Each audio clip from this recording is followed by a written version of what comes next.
네, 여러분 안녕하세요. 칩스입니다. 네, 야곱이 세겜에서 위험한 일을 당했지만 그때 하나님께서 나타나셔서 야곱에게 베델로 돌아오라고 말씀하시고 야곱은 다시 정신을 차리고 하나님께로 돌아갑니다. 그런데 그동안 야곱의 삶이 얼마나 하나님을 멀리 했었는지 오늘 본문을 보면 나옵니다. 집안의 이방 신상들, 즉 하나님이 아닌 다른 신들과 미신을 위한 도구들이 가득했었다라고 합니다. 그동안 하나님을 까맣게 잊은 채 현실과 세겜의 문화에 물들어서 살아가고 있었다라는 거죠. 야곱은 하나님을 만난 후 다시 정신을 차리고 그제서야 이방 신상들과 주술 도구들을 모두 버려버립니다.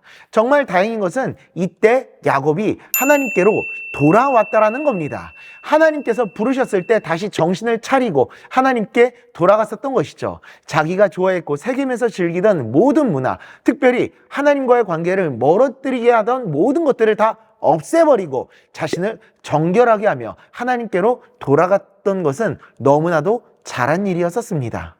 하나님의 말씀과 음성을 듣고도 돌아오지 않는 사람들은 정말 많습니다. 누구나 야곱처럼 하나님과의 관계가 멀어질 수는 있지만 현실을 살아가다 보면은 자기도 모르게 하나님이 아닌 다른 것들을 찾게 되고 하나님을 찾지 않게 되면서 그 관계가 멀어질 수도 있지만 하나님은 그런 우리들을 향해 돌아오라고 말씀하시며 또한 우리들을 기다리고 계십니다. 하지만 그 음성을 듣고 돌아가지 않게 될 수도 있다라는 겁니다. 하나님을 선택하지 않는 것이죠. 현재 내가 즐기고 있는 것들, 내가 너무 좋아하는 것들 포기하지 못하고 하나님께 돌아오지 못하게 하는, 혹은 하나님의 음성을 듣고도 하나님과의 관계가 너무 멀어지고 무뎌져가지고 그냥 무시하고 외면해버리기도 합니다.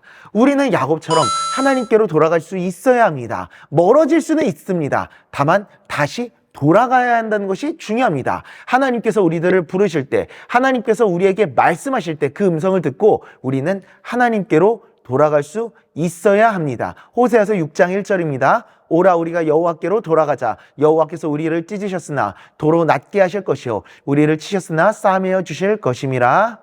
아멘. 우리들의 삶에서 하나님과 멀어진 것 같은 느낌이 들 때 다시 한번 주님을 생각하고 기억하면서 그 주님께 돌아가 주님의 은혜와 사랑을 날마다 누리며 살아가는 우리 모두가 될 수 있기를 간절히 소망합니다. 기도하겠습니다.